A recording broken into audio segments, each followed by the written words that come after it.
Hi, I'm Zach Rocha, Executive Director of Sidekick Sports Academy and a former journalist for the Standard Times in New Bedford, Massachusetts. In December 2023, Marques Houtman was named an official first-time nominee to the Naismith Basketball Hall of Fame, eligible as a candidate for the class of 2024. In this podcast, Marques and I will discuss his Hall of Fame-worthy career, where he starred for the Cape Verdean National Team in the late 2000s, leading them to success they haven't seen since or before. We'll discuss his time playing for Kobe Bryant's dad, Joe Jellybean Bryant, with the American Basketball Association in the mid-2000s. We'll discuss his two-time Hall of Fame career at UMass Dartmouth, his family, his Cape Verdean roots, and his upbringing in the south coast of Massachusetts. Marques' story is one that I think you'll find very, very unique and very, very special. Enjoy.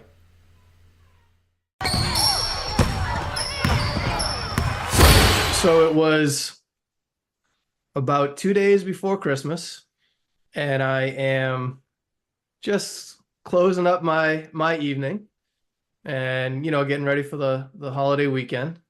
And the NBA announces its Hall of Fame list. And so, inquisitive mind, the journalist in me is always there. And I see the list, and I've always just been a basketball historian and a hoop head. And I see Vince Carter, I see Chauncey Billups, see some familiar names, and I'm like, oh, I wonder who else is on the list. Who are some other names that maybe not everybody knows, but maybe I know just because, again, the basketball nerd in me. And then I scroll down, and I see this one particular name, and I go, I know that guy. And it's Marques Houtman. And I have been friends with Marques Houtman for about 20 years, whether it's through playing together on the court, whether it's through doing stories on him as an athlete, whether just being friends now. We've done some business relationships. And I'm like, well, it's 10:30 at night. I don't want to interrupt the man's life, but he's got to know. And I sent you a text, and you sent right back, and you said, "Where did you find this?"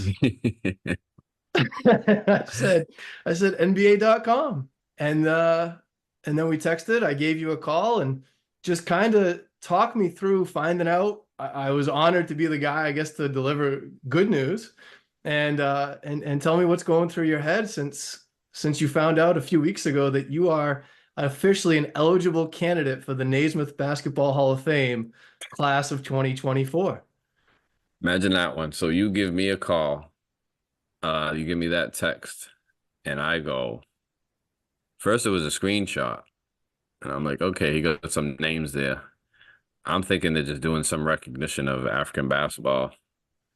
And you finally sent that, and I went, what's going on here? There's not too many other people in my name at all. No, and so it went crazy. It was wild. I saw Marques Johnson. I know Marques Johnson, played for the Bucks back in the 80s. And then right below it, Marques Houtman. Talk me through. You've had a few weeks to process it mentally. Mm-hmm. You're on the same list as I said, Vince Carter, who's probably the one guarantee, right? The headliner this year. You got Chauncey Billups. You got Michael Cooper. Terry Cummings was a heck of a player. Maurice Lucas, Sean Marion, and then you. I remember even the next day, I saw you in the Source magazine, which is a cultural milestone. We all know the Biggie song, Right. and you're in the Source. So just, again, talk to me further, Marques. So, I mean, first of all, it's surreal. It's unreal. It's a shock. It's humbling. But ultimately it's just honorable. I'm in disbelief still, but it's an honor to have your name next to all these names of historic basketball and just legendary basketball. Because you pick up basketball as a kid, you don't think of no end roads at all. But it's one of those things where I'm still in disbelief. But wasn't it sweet who I hear it from? you know, because you and I consider people that actually finish off the articles. Mhm. So in order to find that information out, you gotta finish the whole article. Yeah. Now, I don't think word has spread all that much yet. That's obviously a big reason Mhm. why we're talking here, why we're trying to get the word out about you and your career. Um, has anybody reached out to you, friends, family, former coaches, former teammates, any reaction at all that you've gotten so far? Yeah, I had a buddy that I played with, Frank Barrows, at UMass, and he sent me a text with the link just saying, "Why you on this?" And I go, "I'm trying to figure out the same. I'm trying to get the answer to that question too." Yeah. So But no, he congratulated me and was, he said he was flipping through like everything else as a sports guy, and just came across that. So you, again, I think it's shocking. People would probably think if you've been nominated officially to the Basketball Hall of Fame, you're on NBA.com, you're in the Source, you're in all these reputable news organizations, that the Hall would have reached out to you and just said, "Hey, congratulations, you're a potential candidate. You're a potential nominee and inductee into the Hall of Fame." But that's not what's happened here. And so that's, I think, something that's very interesting as well. And Right. we'll find out who nominated you. I think we're all excited to find out who that person could be, Hmm. because in order to be put on this list, it has to be people that really know basketball. Right. And Yeah. if people really know basketball, then they know your story. And Hmm. one of the things we're going to spend this time doing on this podcast is telling your story, because your story is unique. Your story is worthy of this candidacy. It's worthy of this honor. You represent a, basically a pioneer in Cape Verdean basketball, in South Coast Massachusetts basketball, and in African basketball. You are somebody that was the first in a lot of ways, and there's a lot of time that's actually gone on since your playing career at the highest level as a professional has come to a close. Uh, Hmm. and a lot of time has passed, and there's nobody that's really duplicated what you've done. And I think that's very interesting. That's very unique, and that's something that I want to really dive in with you on, and Hmm. ask you to. Obviously, you're such a wonderful human being. I've known you for many years. You are a humble human being, but I think you're also a truthful human being, and so hopefully trying to, with my guidance, putting your career in context for everybody. But Appreciate that, man. one of the things that I think stands out is the time that you spent on the Cape Verdean National Team, particularly between 2007 and 2009. Let's start there. I think that's probably the prime of your career in terms of achievement, and that's the prime that I Hmm. think a lot of uh, electors would be looking at, and people that would be voting in the process. Walk us through that time period in your career, 2007 to 2009. So 2007 is accumulation of years before that too. But 2007 was the year that Cape Verde, we came in third in Africa. We got the bronze medal. We qualified for the pre-Olympics for the 2008 Olympics, and the pre-qualifiers were in Greece the following summer. So in 2007, we were underdogs, but deep down we had certain fight. We've been playing together for about 7, 8 years now, the nucleus that we had. And we'll get into the ups and downs leading into that. But that tournament in 2007 was the first time that they were kind of celebrating African basketball. Before that, Africa has 53, 52 nations. And they've only allowed, one country to go to the Olympics or World Games And all and the way up until, and actually, I want to say 2009 or 2011. and on that point, there's 52 nations in Africa. Where is Cape Verde in terms of size in relation to those Oh 52 man. nations? Cape Verde's at, they don't tip over 1 million people on the islands. Are they 52 out of 52? I mean, are they the They smallest could nation in be. Africa, Nah, or there's these small, little knickknack okay? islands and that are countries, but yeah, I mean, the majority of the Cape Verdeans are kind of in the diaspora, to tell you the truth. Um, so yeah, Uh, we're not highly touted to be the top, but we were competing. It is a sport, so anything can happen. But that year was when, I was coming off of playing professional in Europe, and just for people who don't understand the difference between the professional and the national teams is, in the summertime is usually when the national teams get together and they play in their localized area. So the Americas, the in Europe, Africa, uh, and whoever's the top from those particular nations, they go to the bigger, either the World Games every 2 years. It's either the World Games or it's the Olympics. Um, so going into that, a small nation, but we did have a few pros on our team. We've been playing together for a little bit. And in that tournament, I played well. And the reason why I really played well is because I had some workhorses under there that are my brothers to this day, that the last thing they wanted to even do was score. So I'm getting double doubles and 9 rebounds and as a point guard.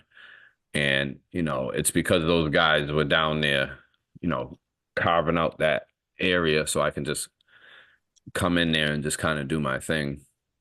I think another a big part of the success is also is, and we could talk about it as well, as like where we're from.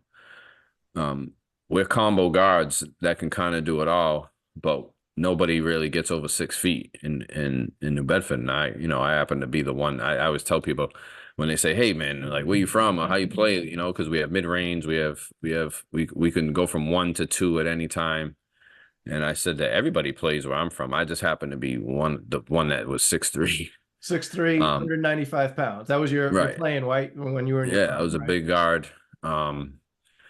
And the story behind that was being a small guard as a kid and then getting a growth spurt.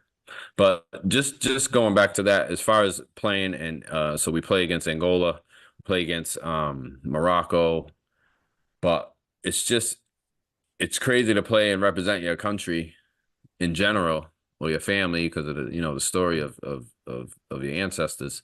But it's another thing to be successful finally at doing it. Yeah. And I think the reason why we had a lot of success in that tournament is because the last thing teams thought in these countries were this is a smaller nation. They don't have too many big names, so we were overlooked a few times, Sure. and we got some big wins from that. Sure. So in 2007, you won the bronze medal. Uh, to this day, the biggest international achievement for the Cape Verdean nation, correct? I know Mhm. in 2023, just last year, there was a qualification into the World's tournament, right? Yep, the Um, World Games, World Cup. the World Cup. But in terms of actually in the competition itself, this is the creme de la creme. This is the shining moment in the history of Cape Verdean basketball. Yeah, we came in third. We beat Nigeria, we beat Egypt, we beat Morocco, um, we beat Rwanda. We only lost to Angola in that tournament, and Angola has always been the powerhouse. The guy that Charles Barkley got into it with, and all the members of that team. I got to sit and meet those guys when I played in Angola. So we're junkies, Zach. We're sports junkies. So it's like I'm a sports junkie and I'm a part of it. So like that was big, and I think that's where we kind of changed how they looked at African teams in general. Because following that, now they were bringing 3 teams to Hmm. the World Games. And now they in the World Cup they extended it to 5 countries. And people call me and, hey man, if you guys did it at that point, you would have went. I said, but it's not really like I don't look at it that way. You Yeah. know, I look at it as where we were trying to win the gold. That's what our goal was. We came in third, which was cool. But now you look back and it's like, wow, that was big. And like now Yeah. these kids that got to see us, they're excelling. So that was life changing. Coming back and I got a family that lived in Cape Verde Islands, and just the whole community. And that was like I tell my students at school now working in education. That was right before that little social media uh Yeah, injection. so when you say life changing, what's what's the first thing that happens? Let's even talk about the bronze medal. You go on the podium. What's Hmm. that feeling of pride? How can you express that in words? What that feels like? Well, for athletes that know, first and foremost, with their brothers, you're working all summer. Um, their teammates, that common goal, it ended, and you ended with a win. Um, I got to get accolades from that. Uh, I All was tournament named, team, top point yeah, guard. Yep. I was named number one point guard in Africa. All tournament team for the FIBA. And there was only 25 people that got that year. You know, Carmelo Anthony got it one year that year in the Americas, and so like those things are cool. That's not what you shoot for. Um, like I said, the game's a little bit different, even from professional, when your country's across your chest. Mhm. Um, and I got to grow. I was, I had to grow. I was a New Bedford kid, a young kid, a East Coast kid, Yeah. a little too smart for his own good. So it was one of these humbling things where it's like, you know what, this was all worth it. Yeah. Um, When and when you return to the Cape Verde Islands after that with the team, whether it's the next competition or after that mhm. ceremony, what is happening? What is the feeling? I it mean, was obviously it was you would think in Africa, soccer or football, as they would call it, is the big sport. But I would think basketball has got to be number two, and it's got to. I mean, the sense of pride in the country. Like, what is happening when you return? Are you a conquering hero? Is that the feeling? it was crazy. We had a people met us at the airport, took a bus ride throughout the city, met with the president, met with all kind of people. They were just so proud of us. I got to meet some of the freedom fighters that fought with Amilcar Cabral against Portugal in the 70s for liberation. Um, it's just it's different when because you're out there playing, and this is what I mean about the focus too. But as an athlete, like as a pro athlete, you're like, man, I got to get this money. I got to do this. I got to make sure I shine. But that was a moment where it was like, all right, we just flew back to where ancestors have walked, and we're making them proud because who knows what the real sacrifices really were, So what did I sacrificed the summer of not hanging out to make sure I stay in shape, but like what's the real sacrifice that happened before summer, Yeah. That was amazing. And seeing the young kids and inspiring them, and now years later, seeing those kids that are men now, talking about how they remember that, Yeah. because I was It's not. one of those kids, I was one of those kids. Yeah, and clearly, the story continues, and that's the Mhm. reason we're talking. You wouldn't be a nominee Right. or again an eligible candidate for the Basketball Hall of Fame unless this was a special moment in time, and a special Yeah. moment only comes through all the hard work Hmm. and sacrifice leading up to it. And a special moment really only gets recognized when time has passed. That's Right. why the Hall of Fame is so important. History museums are so important because they dignify this one thing and Hmm. mark the moment so that many others can be inspired by it. So Absolutely. I think that's the big takeaway from that particular experience for anybody who's connected to it in whatever way, whether it's a Hmm. countryman, whether it's your friends, whether it's your family, whether it's just anybody that you connect with somehow, some way. Um, when you think about your Cape Verdean heritage, what is Hmm. that story? What is Marques Houtman's story with the Cape Verde Islands? So my grandparents on my mother's side were born here around 1929 and immediately went to Cape Verde with during the Depression. So my great grandparents were all born there. Um, so that migration, the stories that we heard as a kid, because my grandmother took the boat there as an infant, comes back when she's 16, has to go back again.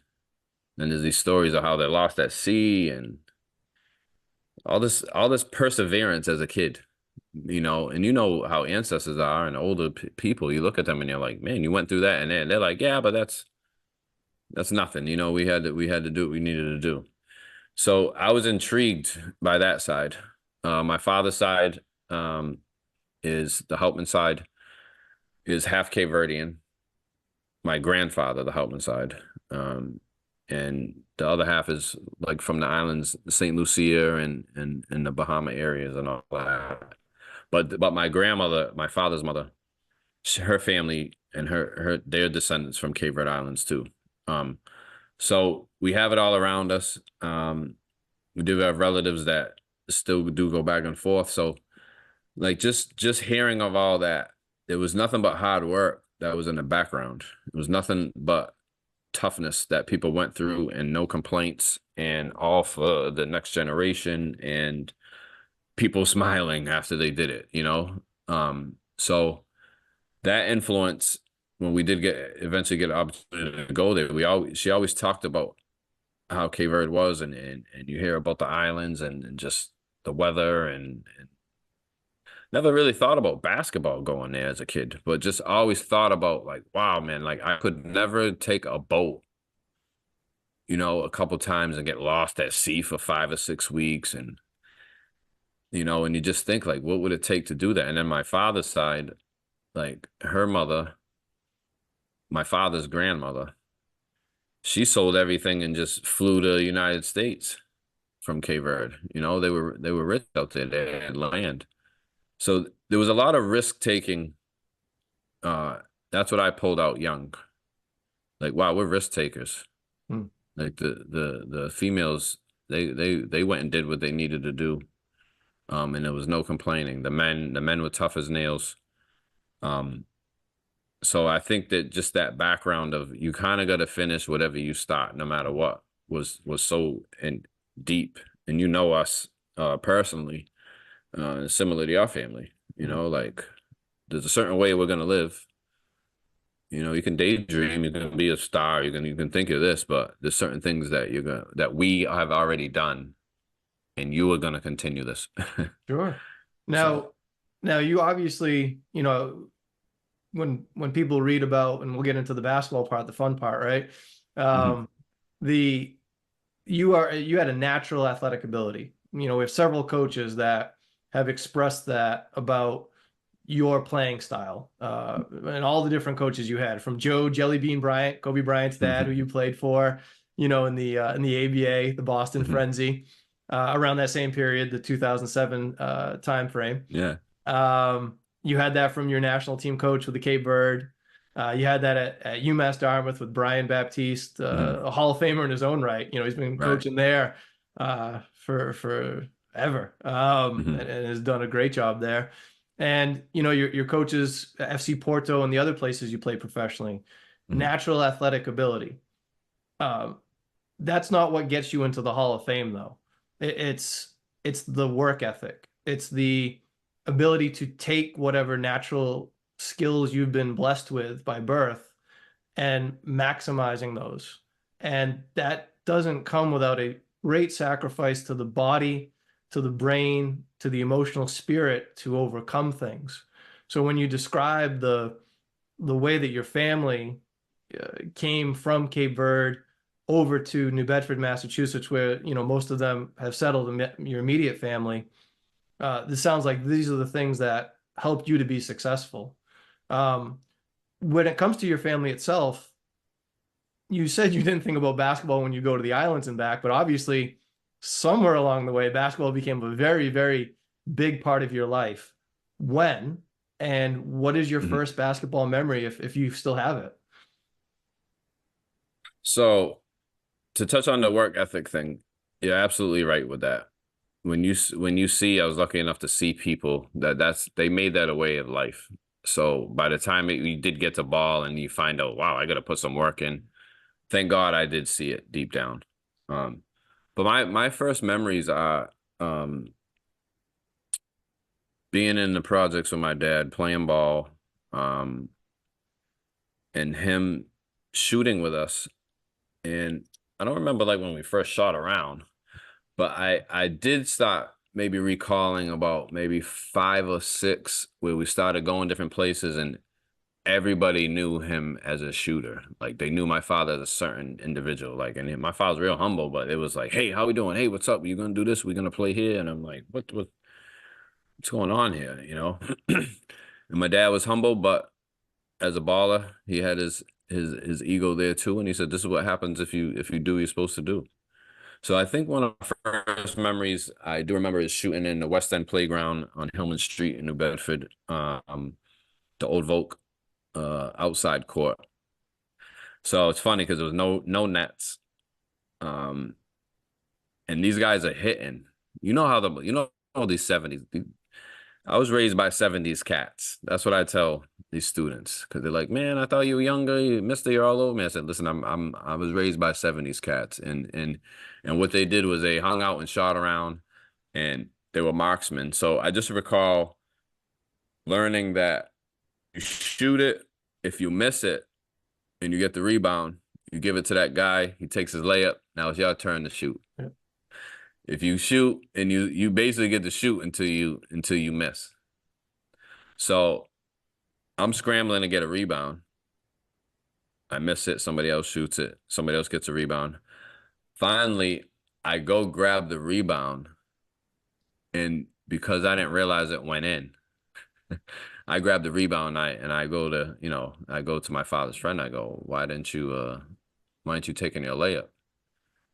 And he said, because that's how mine go in. So it was like, no, there's no net there. So like those that's like the first time it kind of came online where I was like, we're not just throwing this ball around. Like certain people can actually do stuff with it, and I was young. Around that same time, I got to see my father play in these summer leagues.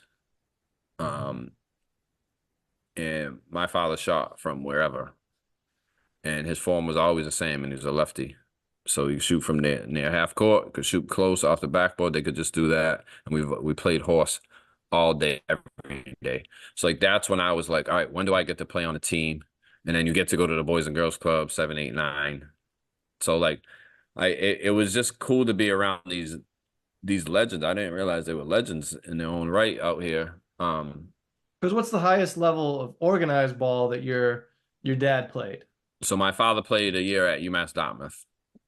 When it was not even that, it was SMU, right? SMU. Southeastern Massachusetts University. Yeah, so and that would have been Massachusetts. in the 70s, 60s? Yeah, so that's 74, I think, and then he Okay. ended up graduating around like 76, 77. And then you were born in 1979. 79, yep. And you have how many brothers and sisters? I got one brother. Okay. Yep, And younger brother Isaiah. Is he an athlete? So for those who don't know, my brother is the athlete. My brother is class of 99, the AAU pinnacle kind of. But my brother was a 99 jumping jack. at New Bedford High School. New Bedford High, yeah. Okay. So my brother was a jumping jack. My brother was hanging on the rim at 12 and dunking at 13.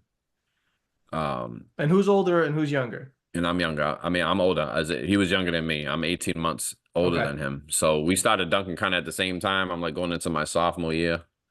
So he dunked before me, but he didn't dunk before me. But we had a healthy competition. Our parents, they knew what they wanted. They wanted a certain type of relationship for us to have. They expressed that.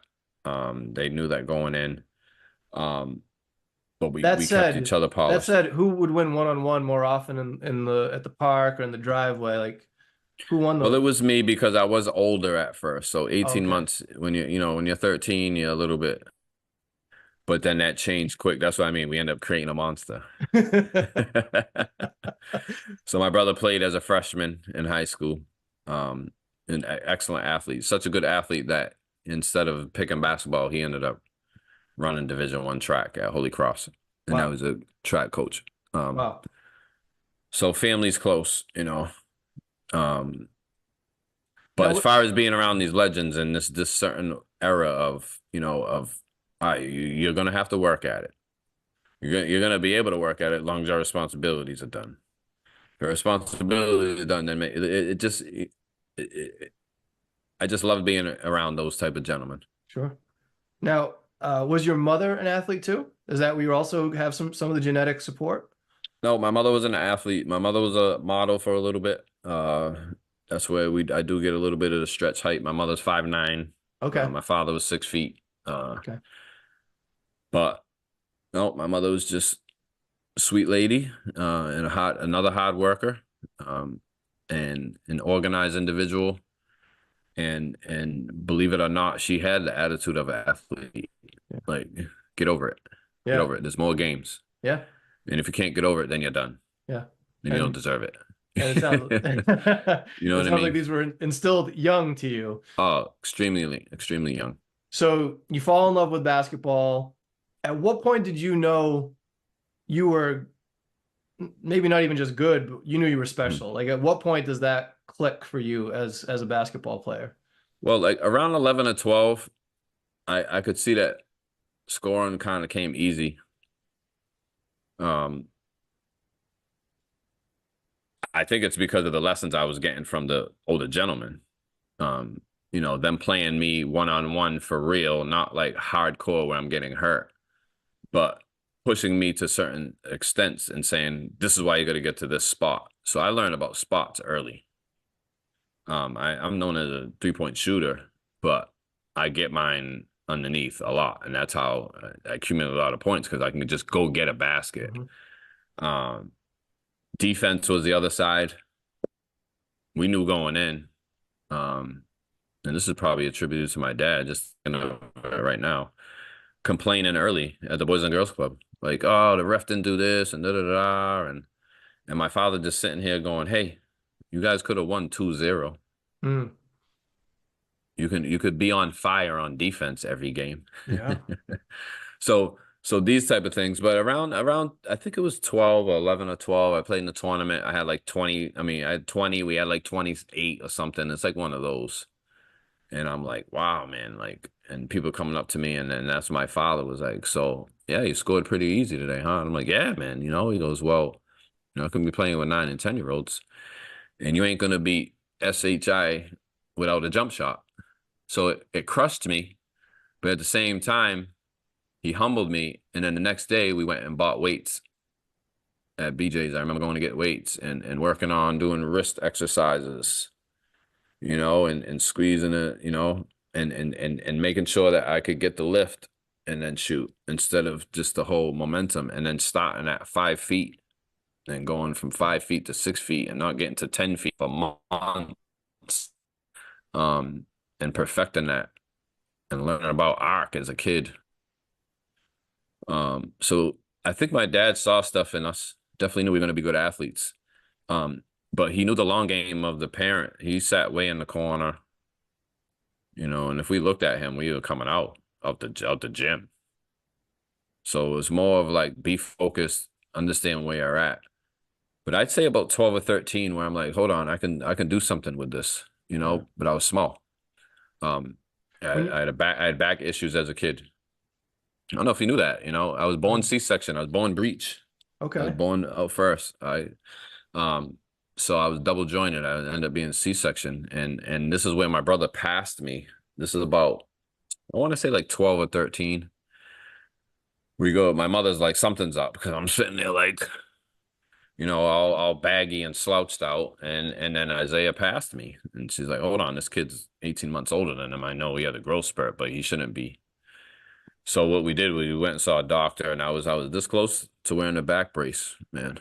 I had to go to Wow. Lakeville for a good 3 or 4 months. Started doing exercises, and then I shot up. I shot Yeah. up. I grew like 4.5 inches in the summer. And this is Uh, how old are you when this going happened? into going into my freshman year. So I No kidding. graduated eighth grade at about 5'3", and I like that summer I went there about 5'9", almost 5'8". Were you in pain? No, I wasn't. I wasn't. It was slouchy, you Huh. know. I was literally that. And then once I started doing exercises and certain stretches, the doctors were like, this is just a kid that's just needs to grow into it. And that's what happened. That's how I transitioned back to a point guard to be a professional, because I was running for my life from 9 to 12 years old, man. I wasn't the fastest, I wasn't the strongest, I couldn't really jump yet, you know what I mean? Yeah. But I had the smarts, and I was already 3-point threat, 10 years old. So to a degree, the physical disability forced you to grow the emotional intelligence and the Absolutely. mental intelligence to overcome that. Absolutely. Then when the physical side comes through, Now we've got a complete player. Right. New Bedford High School is where you played, public high school. In the 90s, it was uh, it was nationally known for basketball. This was before prep schools took over the world over the last 10, 15 years, right? Yeah. In order to be seen. As you said, even in 2007, when you were leading the Cape Verde national team to a bronze medal in an international competition, we didn't have social media yet. So much of what was being seen was diamonds in the rough, right? And trying to Absolutely. get people to actually come out and see things. In 1993 and 1994, New Bedford High School won back-to-back state championships. And you had not only the basketball team doing that, you had the baseball team doing that, you had the football team doing that, you had the volleyball team doing that. You probably named the sport, and they were doing that. And that was just an incredible moment of athletic excellence. I remember the Boston Globe, which was the newspaper of the day. They named New Bedford the best high school in the state for athletics. And again, this was in a different time and place than what we see today, for not just New Bedford High School, but just public schools nationwide when it comes to sports and athletics. And so I'm just trying to put a context onto what you were coming into. Um, St. Anthony's of New Jersey, Right. legendary high school. Their head coach, Bobby Hurley, has had documentaries written about him, books written about him, and we know he's in the Hall of Fame, the Naismith Hall of Fame.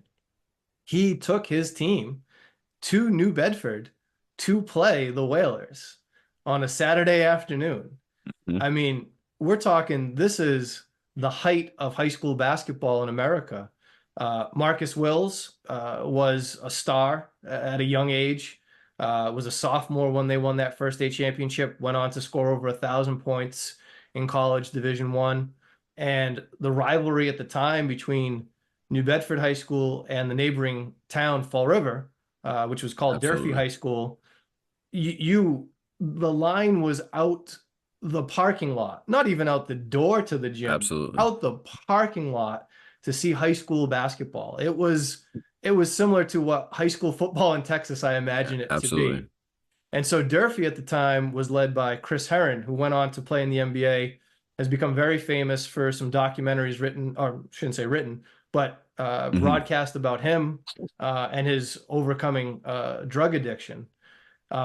Heck of a player, right? And so you've got these battling factions between two historic towns. To this day, New Bedford is still the biggest fishing port in the world, I believe, per Hmm. capita. But it Right. really had made its mark in the mid 1800s with the whaling industry, the New Bedford whalers. Fall River was famous for its textile industry. Both of those cities had that at the turn of the 20th century. They were still very big bastions of industry into the 90s. So you've got these hyper competitive people. You've got this insane appetite for basketball at the time. You've got these super athletes. And again, you represent the Cape Verdean population, which cohabitated a lot with the Portuguese population. New Right. Bedford, Fall River, Brockton, that South Coast Right. piece of Massachusetts is to this day still the biggest haven for immigrants from the Cape Verdean Islands and Portugal, particularly the Azorean Portuguese islands. Right. Um, and so all of this is happening, and then you step in, Hmm. and Right. time for you to come in during this time period, just after the 93, 94 peak. And what does that do to you as a player? What does that do to you as a competitor? What does that do to you as a person? What are you thinking about as you step into the high school gym for the first time Right. to shoot your first, practice jump It's shot? basically my freshman year is 93. Okay, September 90, 92 into no, wait a minute. No, September 93. So they just won the state championship. So just to put it in perspective, my freshman year, New Bedford won 10 state championships in 3 years, In two and a big half sports, years. not the Yeah. small sports, So they the went American basketball, football, baseball, the back to big back American in sports. football, Yep. back to back basketball, back to back baseball, three-peat volleyball, uh, track and field boys, track and field girls, and I think the volleyball girls did something. But all I know there was 10. So my freshman year was the repeat year. Mhm. Okay. So like my 8th grade year is when they won everything. Then my freshman year is, so I'm coming from Holy Family, Holy Name middle school. I go into a freshman year, and Friday night, if you didn't go to the football game at a certain time, midway through the first quarter, it was 21-0. They didn't lose a game for 2 years. They didn't lose a game anywhere. I got a couple buddies that are like 98-0 in volleyball, three rings. So going into it, and then this hip hop influence. So that my freshman year is when Snoop Dogg, Nas, Illmatic, Reasonable Doubt, all these, like, I tell these kids, I said I was right in the middle of it, man. Like I got the best of both worlds, man. I got cleaning music with the 70s, and then see I'm into philosophy, so music's a big influence. It made us what we were doing was we were actually, well, what they were doing anyway, they were winning, but they were putting their money where their mouth was, and that was the big thing of rapping and the whole, the whole era. So what it did was, and this is one of my main influences, it was, I got to keep this I got to keep this thing going when I get my chance. So your brother graduates, and then it's my freshman year. So I got to see your brother play. I got to see these other guys. I got to see the intensity. I got to see what it took, and then they won. So it was like, okay, this is what I have to do. And then those seniors and juniors and seniors, they checked in with you. I got older cousins, playing football or basketball, and they're checking in with you, checking in on your grades. Like, hey, like, you're playing, right? How's everything? Hey, we're going to boys club after. We're gonna run pickup here. It was this brotherhood. So I think that coincided, for people who don't know our area, that's just our community. We had one high school. But just to be around those athletes, like you said, like Marques was sitting at the lunch, and we go sit with him for a little bit, and he got all these letters and from all these different schools, and you go to the banquet, and Calipari's at the banquet, and he's sitting there going, I came here to get him. He And didn't that's when sugarcoat nothing. and that's when John Calipari was coaching UMass. If I That's what, remember. yeah, man. Yeah. Will and I have talked about that. So it was good to be in the mix. It was good to be starstruck and then humbled by the stars, and then shown the way that we are supposed to play. It's a Saturday afternoon night game. Can't recall who it was, but I remember it being my junior year, because Dwayne Pina and a couple other guys are out there. And we just remember earlier in the afternoon, that was a day that Iverson caught that backdoor backwards alley-oop that was thrown, where he was just like, and I'm like, how is that dude that height do that? And that was just the time. So like, we're trying that in the back, and it's like high school was fun. We had a lot of fun, like we loved it, but we put that work in. So sophomore year, I get moved up end of the year because they had the powerhouse team, so I couldn't play varsity as a sophomore. They ended up losing to a good Brockton team.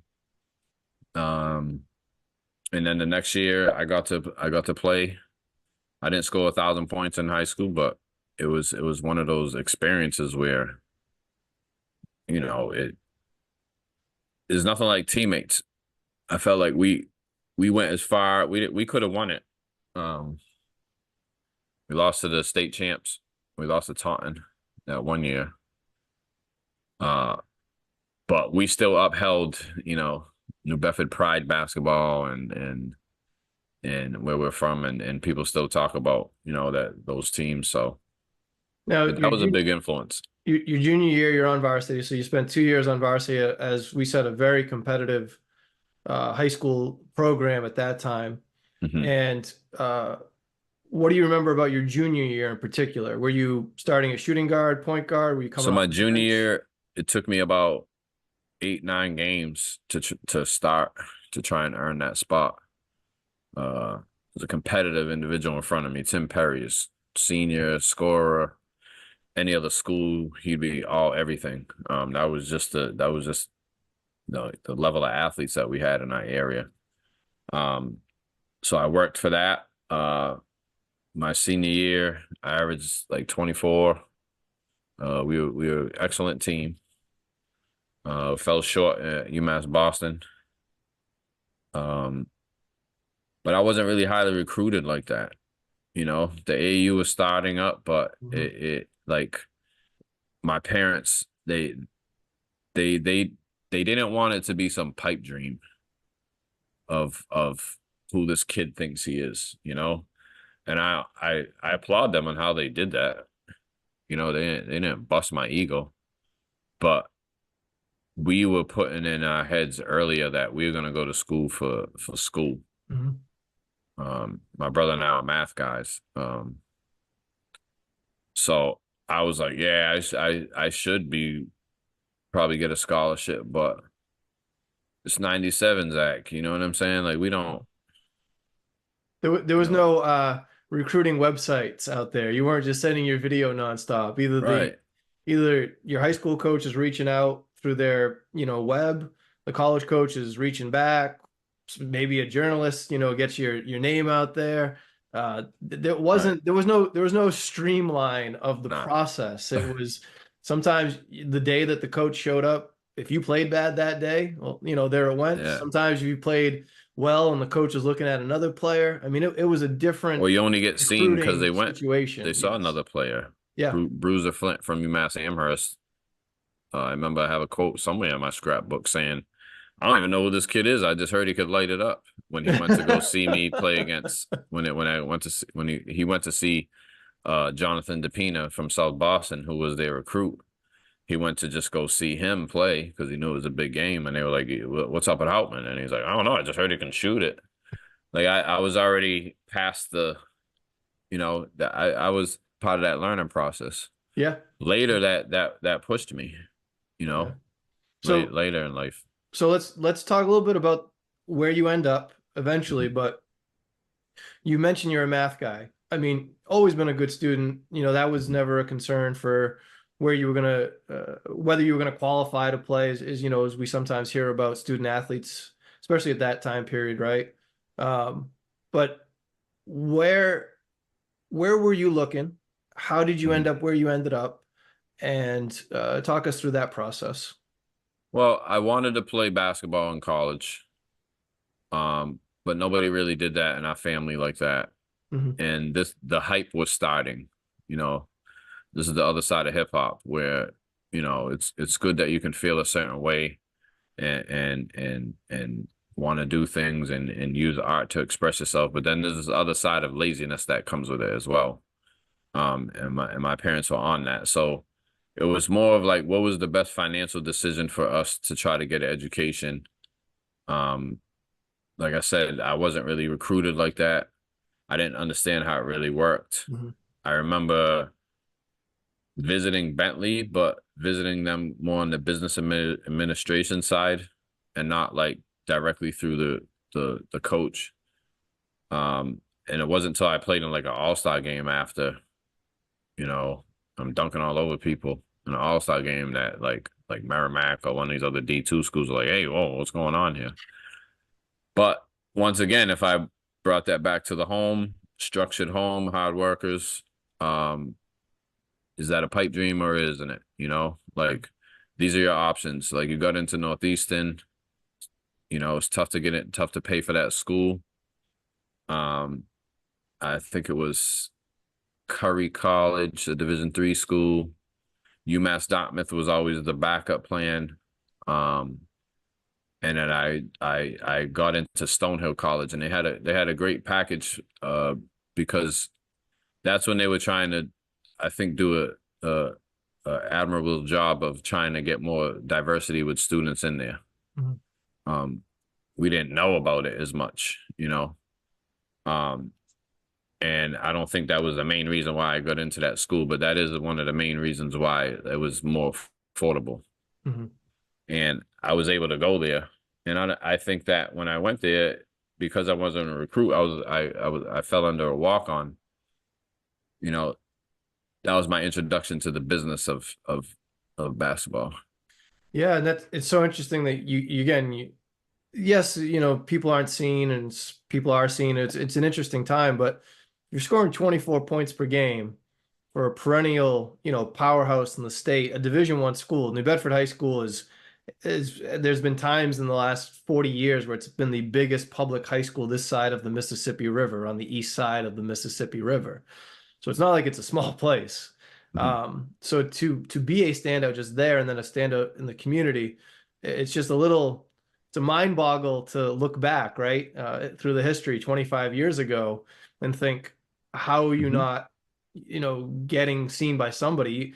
If you average 24 points a game now, someone's going to give you multiple offers, right? Whether it's even just D3 or D2 or D1, or maybe there's a small professional Mhm. program in a country in Europe, right? Or as Right.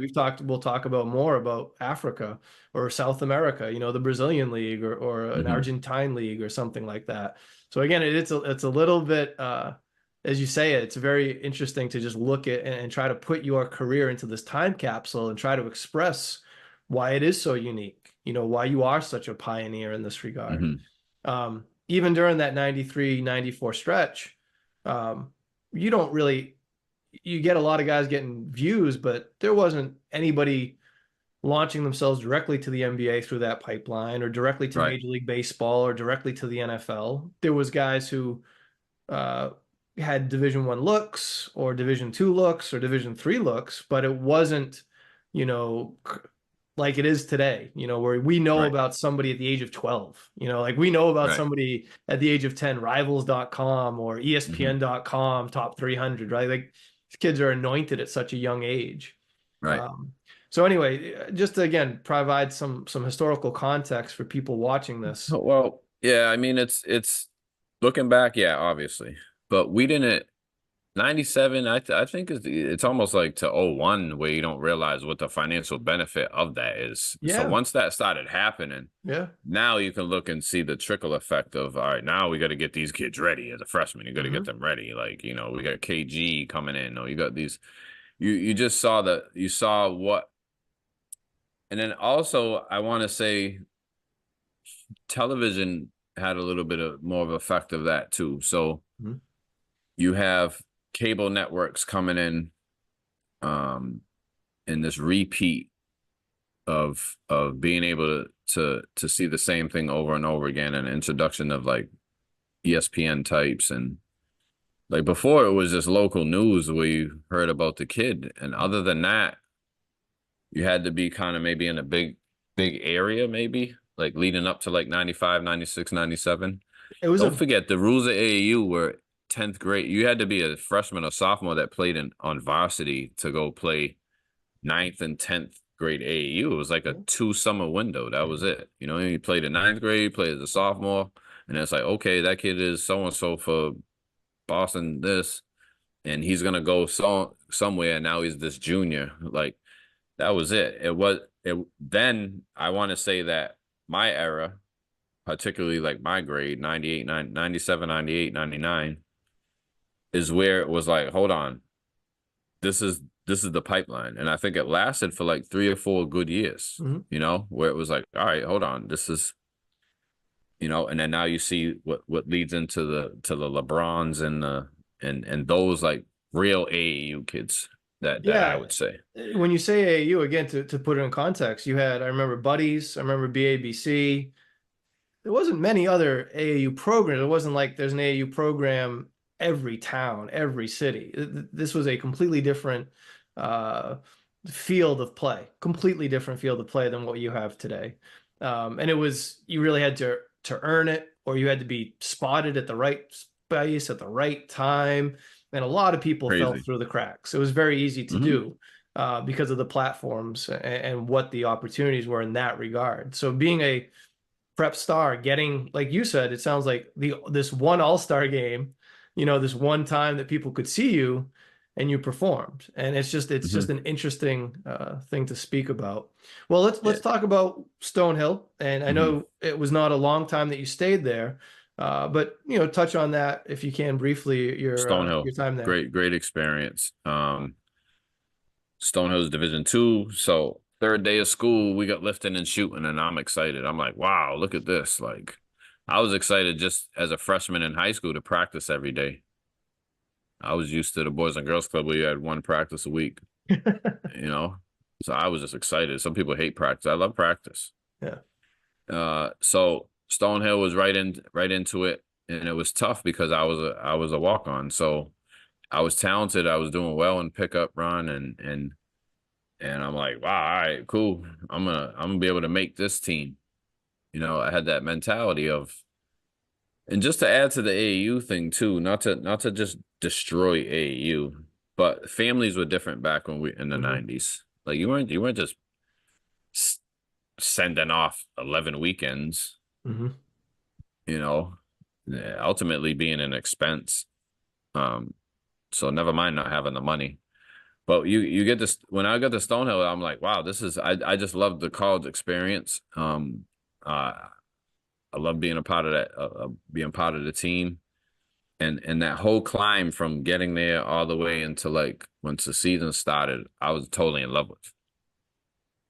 Then I find out like, hold on, man, I wasn't recruited, Hmm. and ultimately they're paying that individual to be here. So I had to work double time.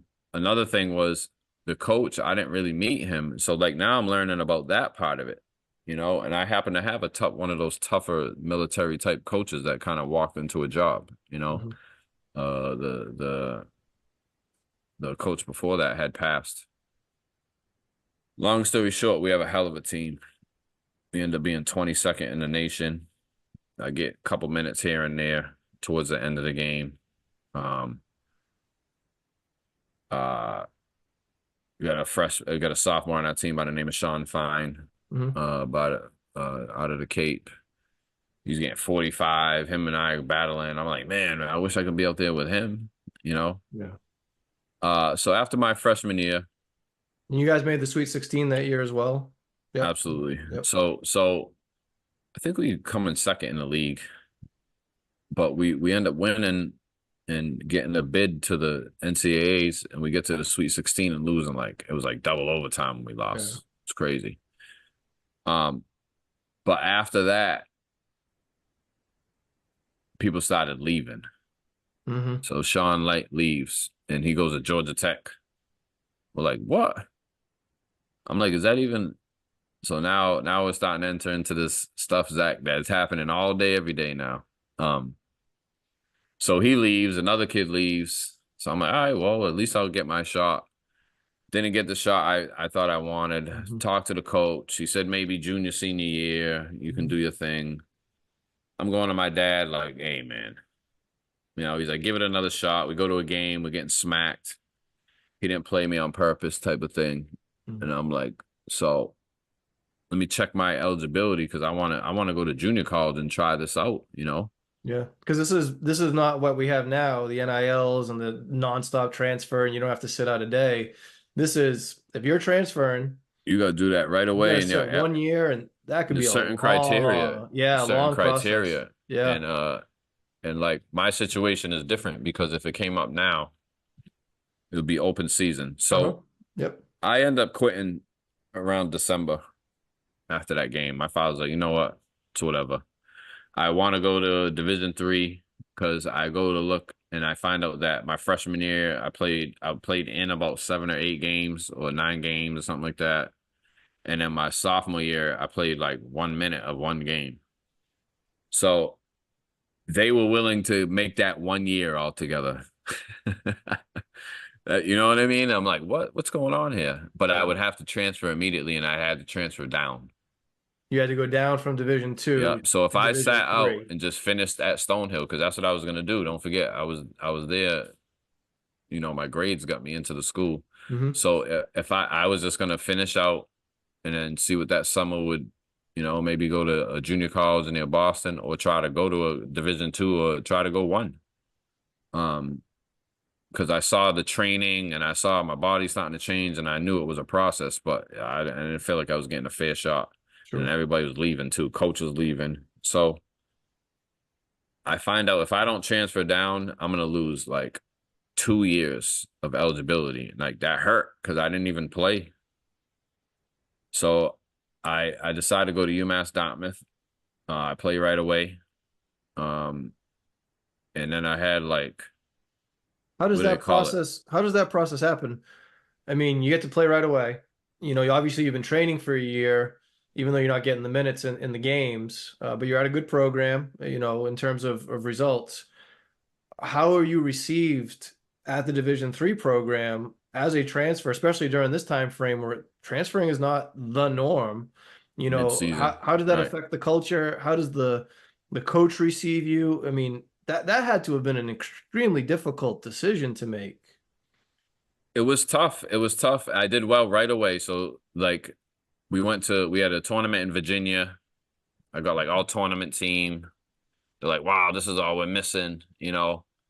Um, but then what do they call it? Like when the honeymoon ends.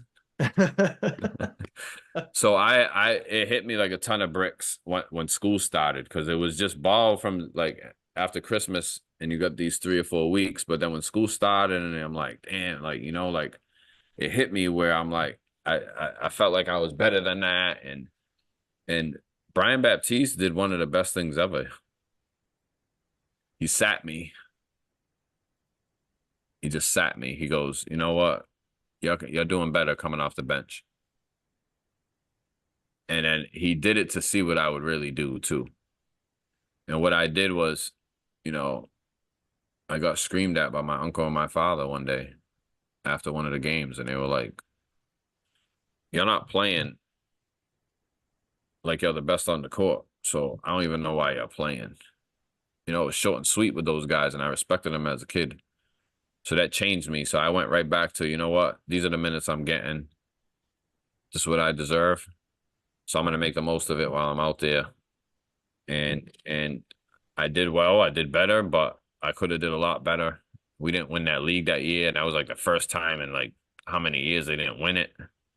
Um, so it was just it was a learning experience, and I was at a crossroad where it was like, what are you gonna do? Are you gonna work hard? Because that was getting into the level of I would just embarrass myself because you leave a school because you deserve to play, and then now you're playing, and then now all of a sudden it isn't the caliber that you wanted, Mhm. and it's like these guys have been working their behinds off all year as well, and I didn't want to be like that chauvinistic. So I think I rubbed a few shoulders the wrong, but I ended up being like the best thing that happened and humbled me because not everything's guaranteed. So it's been an interesting first 2 years of college. Hmm. You've obviously told yourself basketball is still important. You haven't gotten it all out of your system. You want to keep playing. You know that you can keep playing at a high level. So you come out of this sophomore year. What is the mentality going into your junior year? Well, my sophomore year, that summer changed my whole trajectory. So we got a call from a gentleman by the name of Malcolm Smith, from Boston. Um, he's a coach at UMass Boston, and he coached summer ball and goes to Rucker and different places. And a gentleman by the name of Paulo de Barros from Dorchester. He used to always bring soccer teams to Cape Verde Islands, and he decided to bring a basketball team the last couple of years, but this year they were trying to bring a team that could actually compete. So Malcolm called my dad, said, "Hey, it's a long shot, but we're gonna go to Cape Verde for a couple of weeks this summer, trying to bring a 21 and under team out there. What do you think of you and your son and a couple of guys from New Bedford joining that team? We got a few guys from Boston, and we got a couple of guys from Brockton. We're gonna go out there." And hopefully we're going to play against the national team, but we're going to play against some competition. I think it'll be a good experience for the kids, and we'll get back. So my parents were excited about that. My mother was really excited because that was something where you know, my grandmother, and just this whole, like, this is your chance to see, you know, where your ancestors are from. Hmm. Uh, Had you ever been to so the islands before? nope, nope. This is summer of let's say 99. Yeah, because Isaiah graduated that senior year. So five And of us from New and Bedford. and so just to get a little bit background here, you have dual citizenship through your parents, through your grandparents. How are you a dual citizen actually? Yeah, I'm a dual citizen now. And I are got you that through the national team, through the family. through the family? Okay. Yeah, And yeah. who's the first descendant to Oh, the be first born? descendants directly are my great grandparents, Okay. but my grandparents did spend that time out there Okay. during that Depression era. Okay. But like, so we got a chance to go out there. So we trained in for Boston for like 6 weeks, to go up there a couple times a week. Um, and it was exciting, man. I was just finding flipping through some of those photos. And five of us from New Bedford got to go out there. So myself, my brother Sam Acker, Jared Ramus, and Ivan Brito. We all got to go out there, and we teamed up with the guys from Boston.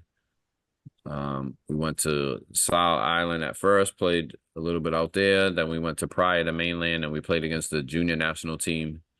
We played against the senior national team, and I really excelled in those games. Um, Dunking all over them, playing hard.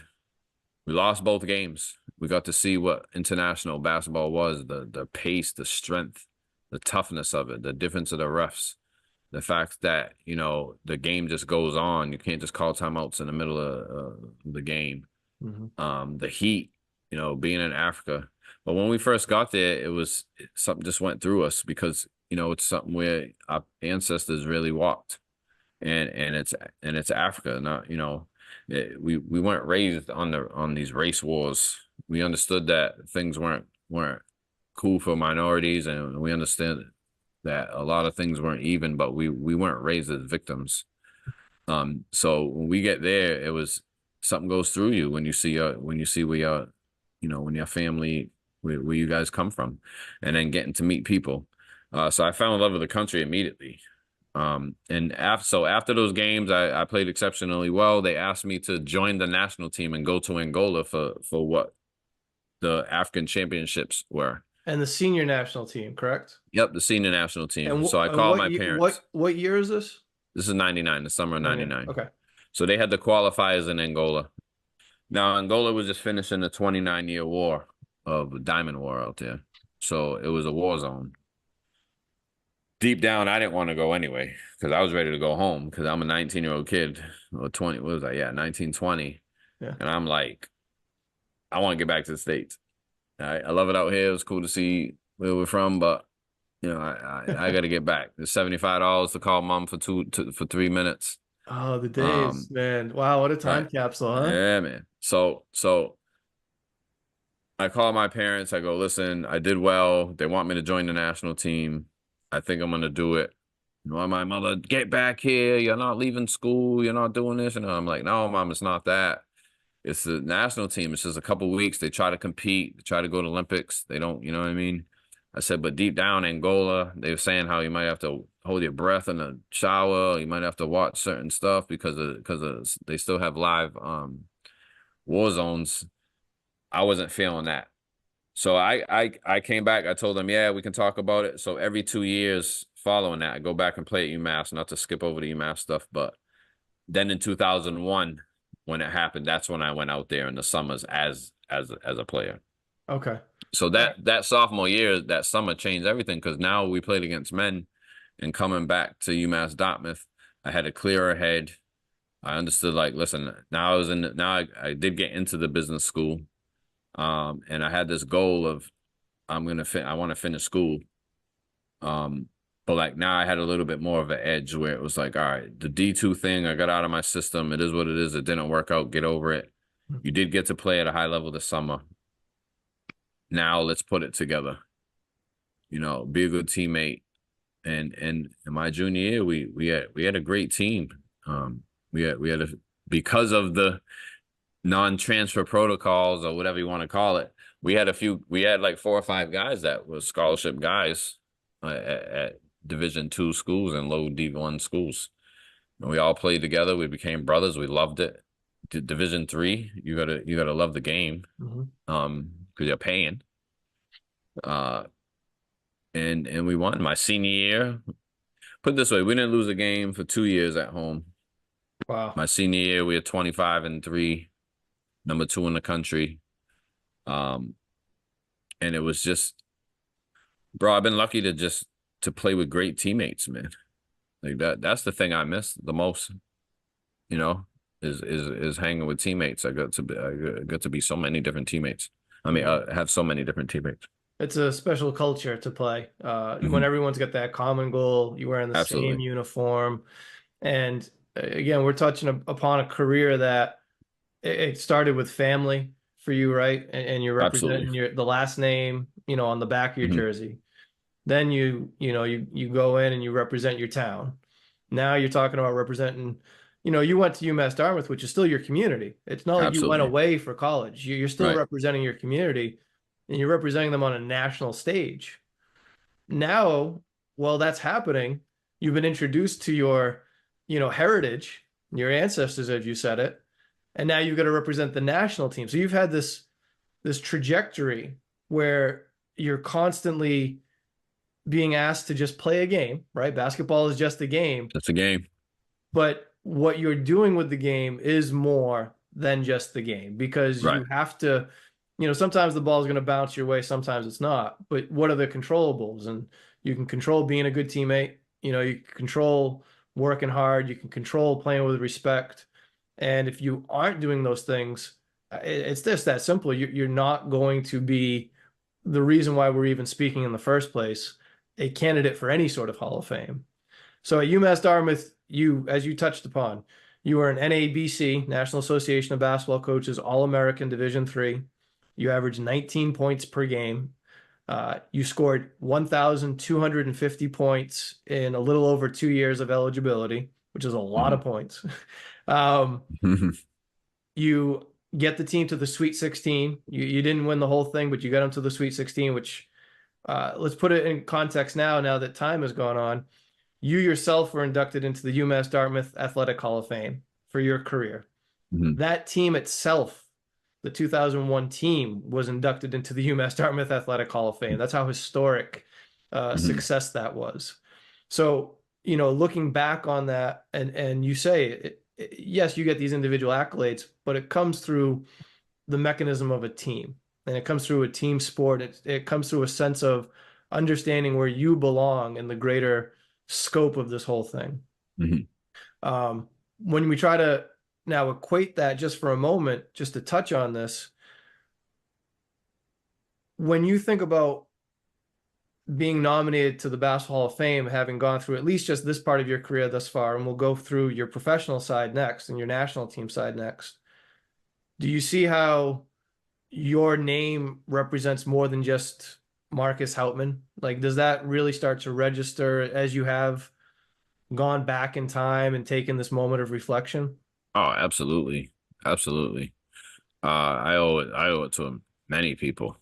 Um, and like the Division III thing, uh, and I hopefully kids get to hear this and parents, because being me missing my teammates, this isn't just about being on a team and getting these wins. Like I've been on a lot of winning teams, and the reason why is because it's about true accountability. So when you're on a team, you get to know who they are. You get to know, what moves them is like, like, so you can pick at them or you can hold people accountable. So like I remember being at the library until, you know, 10:50 or 9:50. At night, not the morning, right? Right, right. But I had to learn that stuff. Now the beer was in hand at 9:51. Well, you were But disciplined enough to wait that extra minute. And, and the and we point joke was, about it, but that's a real thing. That really is why a are we real thing. here? Yeah. Why are you here? Yeah. We're not here for a team. We ain't here to play ball. Hmm. Like there's like 5 or 6 business majors on that Division 2, on that number 2 team. You know, we're still in contact. I'm still in contact with a few of them. You know, successful business guys that have like good incomes and responsibility and add to the business world. So it was this accountability, you know, and that's what we did. Um, so Division 3, you don't have to play. You don't have to do it. You know, you're paying. So Mhm. those type of things, and like I tell kids, I wouldn't make $1 if I didn't graduate from Charlton College of Business at UMass Dartmouth. I wouldn't have made $1 because that taught me sacrifice and being next to people that have different goals and being able to stay on your goals and know that, you know, it's your consequence. And hopefully it's a positive consequence after you decide to do something. So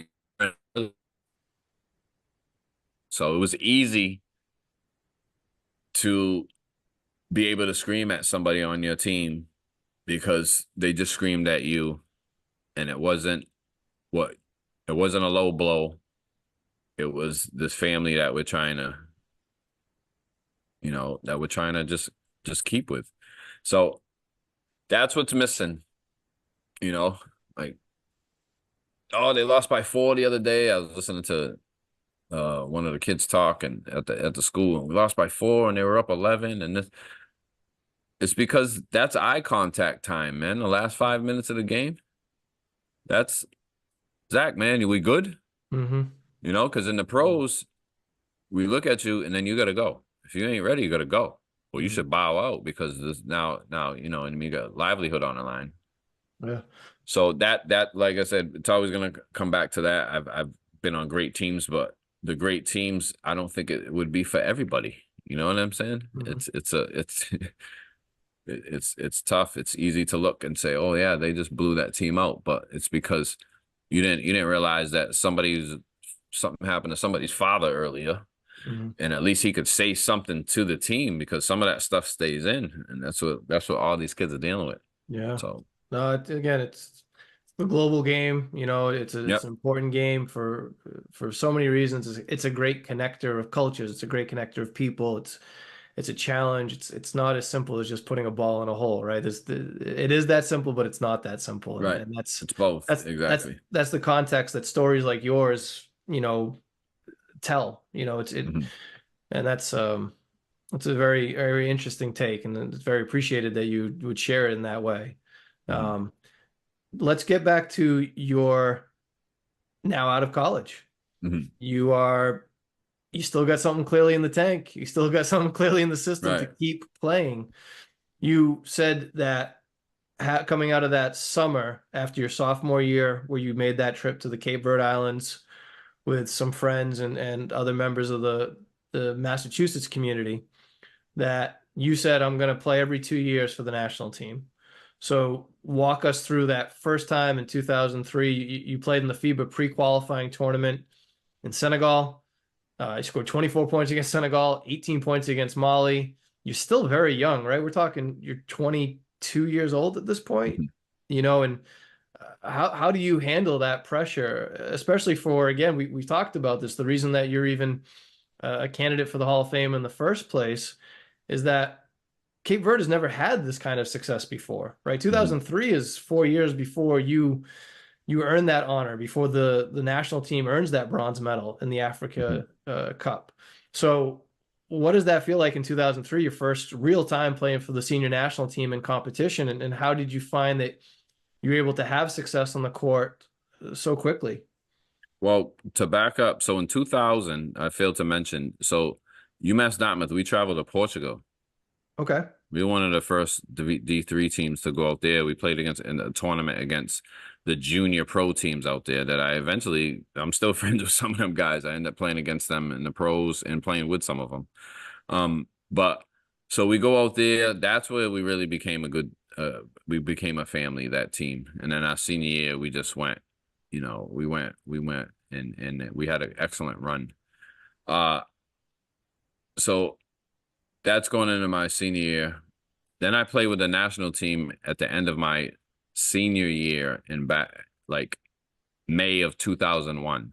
I go out for the national team for the Olympic qualifiers. We don't even make the Olympic. We don't even make the African tournament. So the tournament that we end up winning in 2007 that we come in third in, only 16 teams go to that, and out of Africa there's a bunch. So we were in our little corner trying to just get out, Mm. just to qualify for that one. So 2001, I trained up for that, and that's where the humility came, because I played against professionals that summer. I worked hard, but I only played like 3 or 4 minutes. But I was excited because the pace was just crazy. Like the pace, that was the first country versus country stuff. I'm in Senegal. I'm 21. It's 2001, right before the towers. You Mm. know, this is before all that stuff.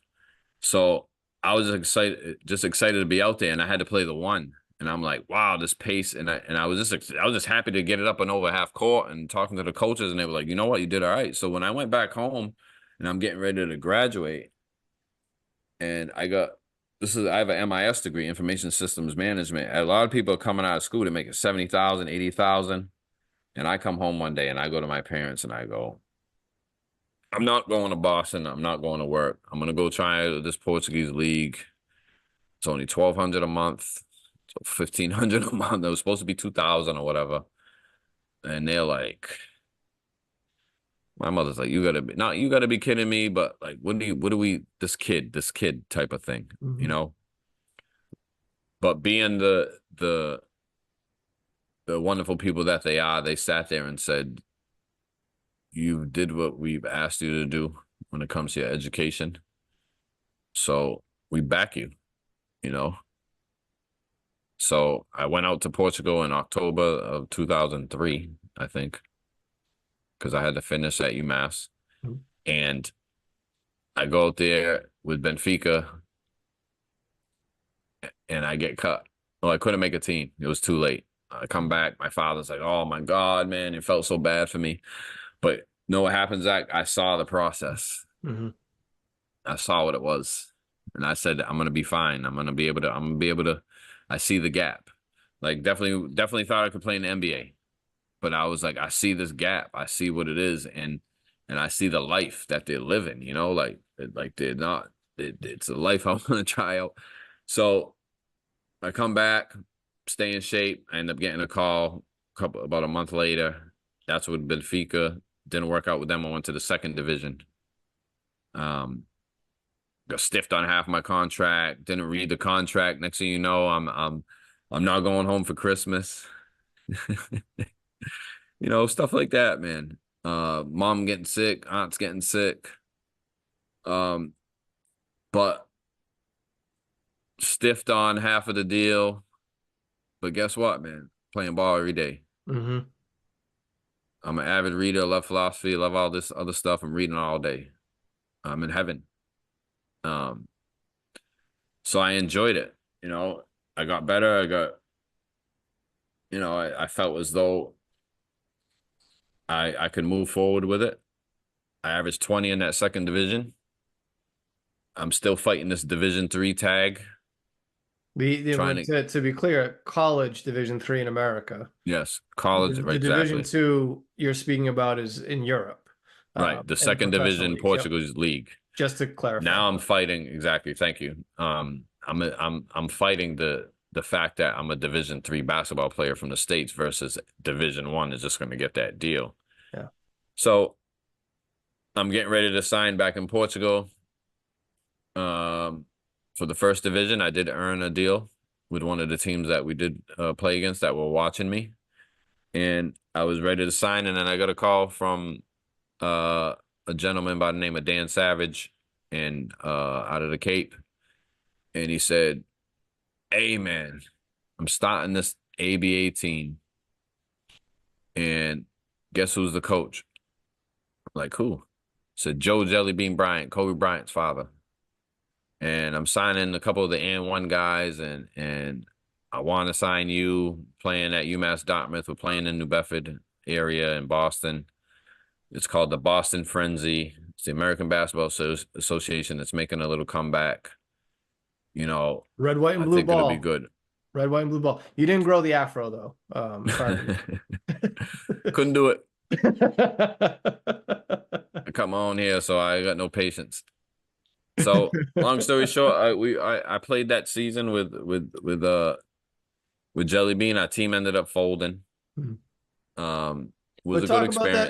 experience. Talk about that year. I mean, you're playing for the father of what some people call the greatest basketball player ever, if not one of the top 5, top 10 ever. I think that's indisputable. Yeah, man. What is that experience? Also, playing professional ball, even though it's not the NBA, but playing professional ball in the same gym that you became, again, at that school, a 2-time Hall of Right. Famer. That must have been almost euphoric in a lot of ways. Oh yeah, it was crazy. First meeting him was cool because Coach he was down to earth. He was cool. He reminded me of my dad's era, those 70s smooth guys, man. You know, And those who don't know, Jellybean played for the Sixers briefly, but played 10 years overseas in Italy. yeah, That's where yeah. Kobe grew up and then came back to the States when Kobe showed that he was so special as a high school player. Hmm. So Joe also, I'm sure, I'm looking forward to hearing you express this, uh, could give you a lot of information, not about just, putting the ball in the hole, knowing how to cover the pick and roll, but how to be a professional, how to play overseas, how to carry yourself off the court. I would think those would be the Oh lessons that yeah. you He really, was, really take from someone like that. yeah, he was a good father figure for us, but I feel like that team we had too many names, too much talent, and it just didn't mesh. So the team side, we should have had more wins. We ended up folding, but as far as the experience with him, it was cool because my goal going into that was obviously to get signed, but I was like, I'm gonna be a sponge because he reminded me of like my dad's era, and they were always giving you something, it's little tidbits of whatever. It could be life, it could be ball, but he had that. So really learned the pick and roll with him. Really learn, two out. I mean, two and the 3 and the 2 set, like 3 on one side, 2 on the other side. Learned how to like. It's not necessarily a play call. It's more of reactionary. Reading the defense. Um, but I got good advice from him. I remember one time, during that time, cancer has been crazy in my family. Lost so many people to cancer, and I know cancer just run rampant through everybody. But I lost a few aunts, and it hit me. I lost about 3 aunts at the time, and one of them got cancer. So I'm not really an expressive person like that sometimes, but it made an effect on my game. So we were down in Atlanta, and I just wasn't shooting, Zach. I was just like, it was just one of those where it just like I needed a couple of days to keep it real. And You couldn't compartmentalize yeah, the man, it family was just like situation with your job, which so many everybody's people at it home happens. Yeah. and I'm over here playing on the road. So I remember helicopter from N1 was like, bro, I don't know what's going on, man. I don't know why. Like, we're shooters, man. You need to get and it was one of those where I didn't even answer. It was like one of those where you're like, so at the airport, I never forget this coach sits next to me. Goes, hey man, what's going on, man? He wasn't, you know, I think we went to Tennessee and we went to Atlanta. I was like, man, I just wasn't feeling it. He goes, yeah, man, but like, what's going on? I was like, my aunt got sick and this and that. And I'm like, he goes, oh, you got sick? You're sick, huh? I said, yeah. He goes, I don't know how you're gonna take this, but I gotta tell you something, man. Like what? He goes, you gotta develop some thick skin, son. He goes, because people are gonna die, man. Mm. And you gotta make the court your sanctuary.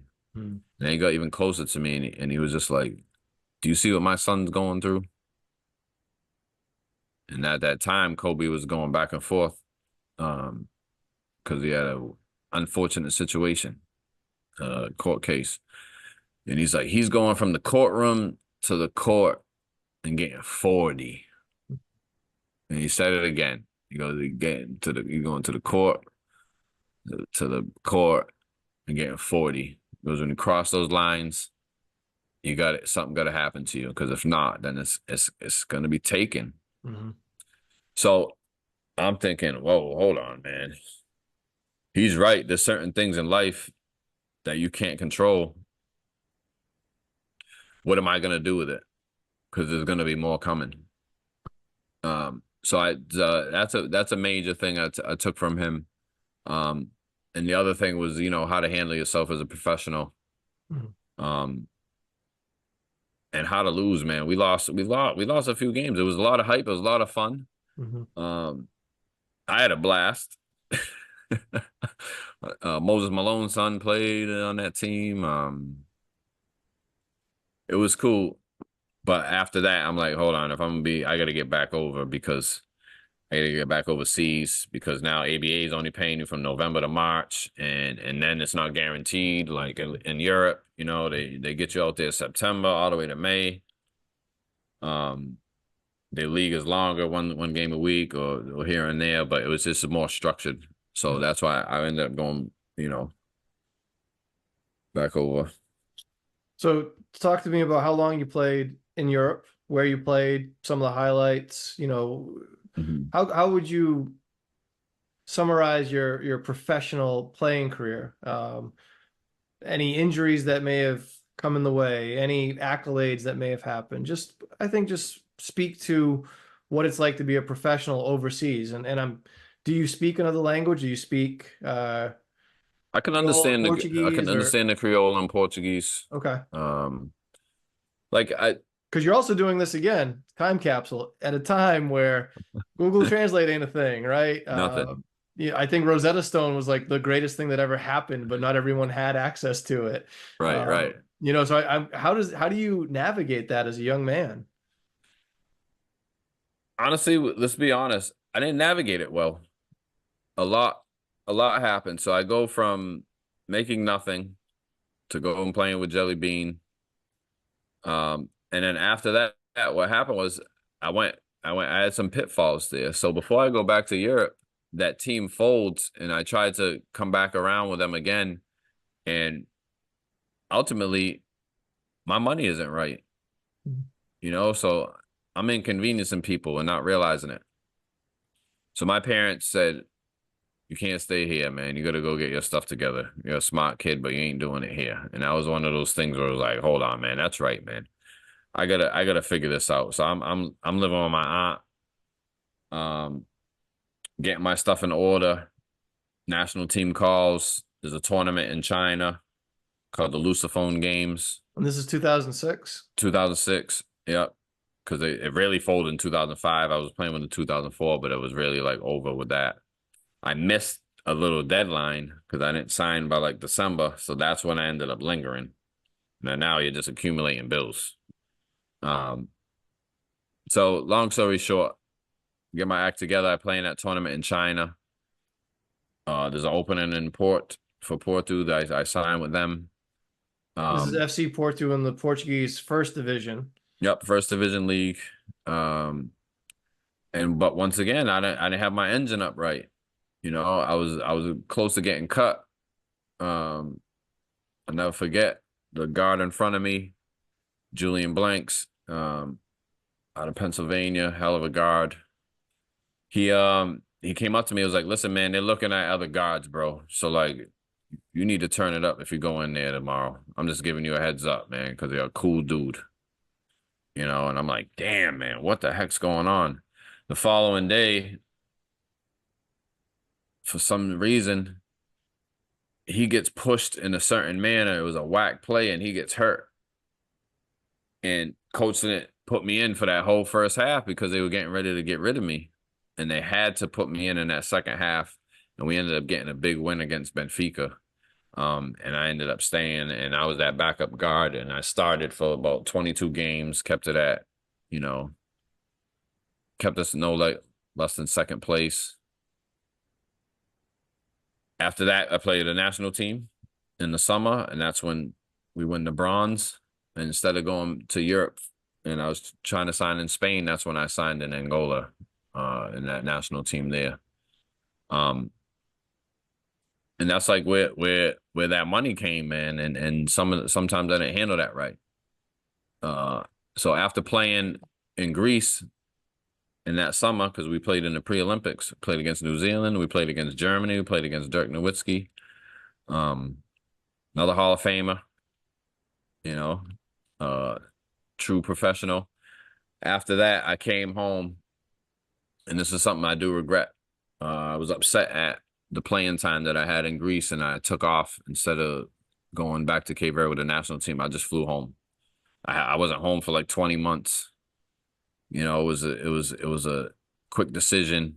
But what ended up happening is I'm playing out back here in New Bedford, and I ended up almost fracturing my foot, having a bad dislocation and recovering. But it was just one of those things where that's where I feel like my stuff could have went a lot further. Um, that's why even being nominated here is one of these things where it's like me, like, yeah, I might have helped out and done some things um with this national team and other things like that, but nothing like putting stuff across your chest and playing for something that's bigger than you. And like years later, it's not about getting in no Hall of Fame or even what anybody even thinks. It's just or of being in there or not. It's just seeing the effect that it has on younger people, because I was literally one of those kids that was like, hold on, man. If I put work in, because these kids put it together. If I put this work in, something good could happen. So as far as the pro stuff, after being hurt, I recover. I played in 2009 in Libya with Cape Verde Islands. I had 13-9 against Tunisia. We beat Tunisia. Tunisia went to the Olympics. I'm right there. But then following that, I don't know. I think it was a wall. I just sat there. It was just like, hold on, man. All this life stuff came at me fast. Um, So in and 2009, you finish that tournament, and then that's it. well, I didn't resign. Yeah. I didn't. I went home. I thought it would kind of happen, but I let it drift. You ever let something drift? Mhm. Where it's like you can make that call, you can make that call, and it's like I was at a point where I wasn't sure where I was at. I was approaching 30. Mhm. Um, I was trying to figure out what the numbers were, like what do I really want to do? Um, and I didn't end up really playing after that until I went to Cape Verde like in 2013. That's why when you hit me up and I'm like, hold on. Are they doing is this some article that's like a reiteration of African basketball? And because, I get people hit me up every now and then for interviews or stuff, and because you can look it up and say, hey man, you played during this time. And um but now in retrospect, seeing that there was a few things that can't be replicated, I guess you can say. And I think it's a good thing that a lot of people have dual citizenship now. And they look for it. Like, the next guy comes up, it's like, where's his background? Some people hit me up and they go, "Oh, look, man, and like if you came up now, you would have went to the league or you would have went to this, and now this guy's going here." And I say, I don't even. I'm a baller. I don't look at it that way. You know, like if somebody said, "Hey, I saw you play," and it made me think that I think that's cool. I was just finishing what I was starting, and trying to keep, an honorable name because I saw that that's what came before me. Basketball sounds like in so many ways it's had a lot of different meanings for you, and always been there as you from childhood to adulthood. What does the game do for you today? So the game now today is definitely giving back. I have my youth team at the boys club, The boys and I club coach in New Bedford, boys and girls club in Massachusetts. New Bedford. I coach 7 to 12 year olds. It's called Cabo Sports Club. Uh, It's a grassroots organization that we're trying to do online learning, my brother and I, computer science, trying to get kids into computer science and programming. Everybody's on the phones. So trying to move them over to that. So trying to use that with ball. Uh, this summer we're going to be sending, a few dozen computers to a school out in Cape Verde. We're helping them create mobile classroom, um, paying a couple of kids to just do like low-level marketing, um, and just showing them that sports is a tool.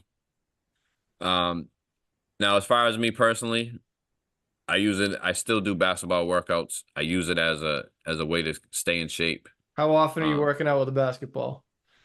I try to get my shots up at least two times a week. But I do play in Providence in a league out there. I got MVP of a 40 and over league last summer, Oh, that's which the is dream. cool. Just sitting there shooting threes. I tease people. I try to play like Paul George now. Now I can play on the wing instead of playing the one. Um, But it's more of the stuff I miss, Zach, is the teammate stuff, and that's what I reiterate to these kids. Like, hey, man, not to be that old guy that says it's gonna end or stuff like that, but just like value your teammates. Um, uh, Now, another thing I think a lot of people don't know is you do a lot of behind the scenes stuff for basketball and really to develop communities. Um, I know there's been a program where you've gone in and played basketball in prison to mhm. help inmates with their morale. It's not something that many national team or professional players of any level would do, right? Mhm. Uh, you are on nonprofit boards helping out. Unfortunately, being a fishing port means that not only do fish come in through the port, but drugs come in through the port. So helping people overcome addiction in your hometown. You have a history of setting up fundraisers for the Cape Verde National Team online, and I've seen you mentor current national team players on both the male side and the female side. These are things that you know we see going on in the background. Um, why do you do them? Why give back in that way? Why not just be somebody who had their time and you move on? Well, the main reason why I help people like that is because that's what happened to me. There's a lot of people that I could name, and they'd be more upset that I named them, um, because they saw something that they were able to do. So I'm able to do certain things because of a name or because of or a phone call that you can make, then I'm gonna do it because that's what happened for me. A lot of things aligned in order for me to be a professional athlete. And I think that to sit here and say, I got to do this, I got to do this first, or I got to do that. It doesn't matter unless somebody can have another chance or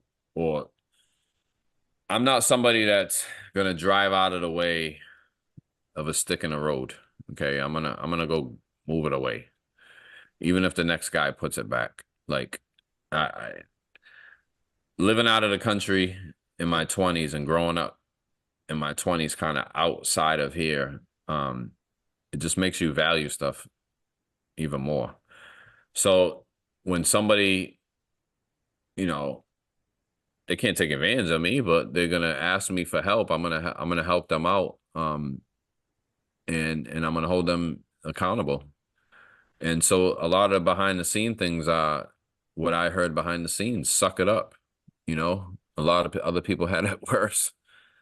Or I tell the kids all the time in philosophy, like all these sayings uh, uh that are beat to death. Like you never know until you try.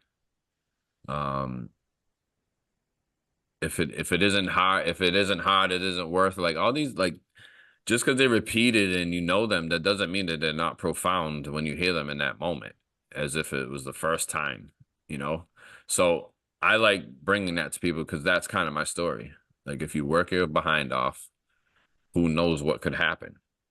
So, and a lot of people help me out. The reason why I do coach and donate my time is because that's what I owe. I owe that. Um, I owe being in the boys and girls club gym a couple of nights a week. Um, and like you said, we grew up in a tough town. You know, we got labeled the heroin capital of the world. Um, and I hated that, you know, because heroin grabbed, you know, some family members and people that were close to me by the throat. Um, so all those things, if I can, you know, sometimes my brother cringes when someone asks me for money, and now he's like, I'm having a conversation with them and telling them what are we doing, you know, before I give them a few dollars. Um, but that's just what I saw as a kid, and I think everybody knows that they could be doing better, and it has to be said a certain way, you know, it can't be thrown at you because everybody already knows what they're doing. Yeah. And you know, I'm into the inner dialogue philosophy, and what you can find if you do your research is most of what people are saying to themselves is negative. They're not having a good dialogue. So I know that, you know, so I know that. So I know that somebody that we're always protecting ourselves when we're about to meet and talk to somebody else. And chances are everybody's going through the same type of thing. I could be doing better. Why didn't I do this better? I got to get over that. Why'd that person do it? And then what I like to do is say, listen, I already funneled all that. Like, now's the time for you to take your chance and your opportunity and have a consequence that's positive, you Mm. know, instead of that word being just have a negative connotation. Mm. Like you say consequence, and all of a sudden you're like, oh my God, it's like, no, that's life. Like you do something, then something happens. So that's where I'm at with it. Say You you know, get lucky enough, you get the email, the call, the text. Probably not from me. If you get elected, I would think the hall would reach out directly. But uh, who is the first person that you thank? Uh, at your induction ceremony, if it, if this was to come true. I think the first person I got to thank is my parents, but namely my dad. He came home every night. This is 1985, man, 1984, 1987. Like his friends are dying of heroin, man. You know, we had nothing, and he came home, and a woman that was waiting for him and shut everything off and made sure that we got to learn, and we had the best opportunity we could have for what the resources that we had.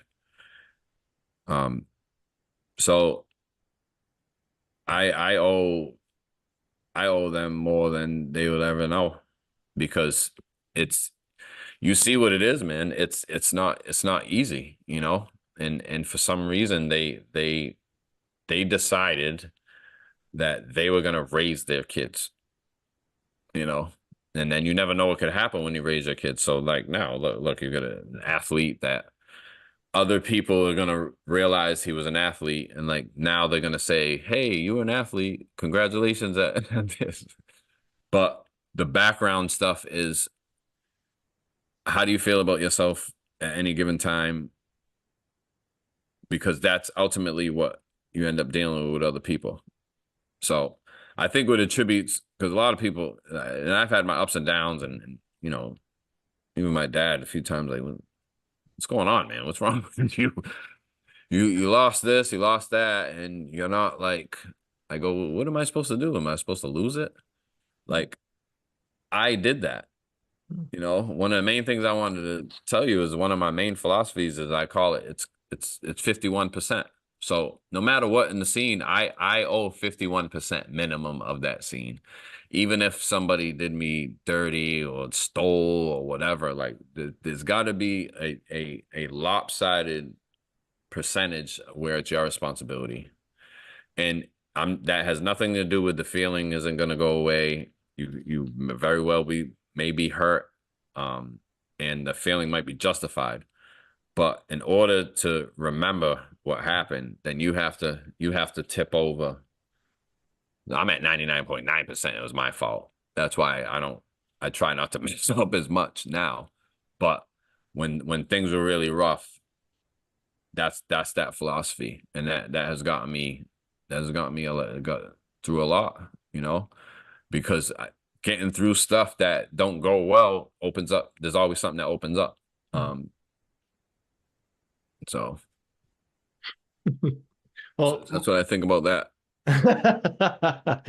um, well, Marques, I want to thank you for your time. I Mhm. want to congratulate you on just an absolute amazing honor. You represent many, many people, many, many different communities, a nation, and you are a true ambassador to the game. And I think we're all lucky to have you play at such a high level that you cannot just speak about what the sport is, but the greater thing that the sport can do to help people and to inspire people and to give people belief that their dreams can come true.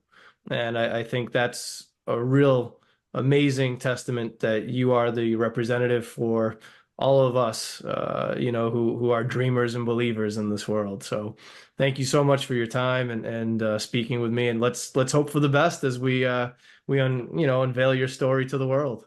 Absolutely. And I want to thank you too personally. We are brothers, we are buddies, but like as a friend, because I don't know if I would even tell it to somebody. You know what I'm saying? Like, and it should be more vocal.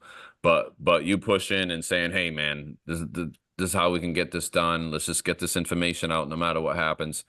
Like, I appreciate that, because it's one of those things where I'm like, "All right, well, I gotta go explain this, explain that," like, and I don't want to act like it is nothing but honorable, to be a part of. So I appreciate you, helping me in such an organized fashion.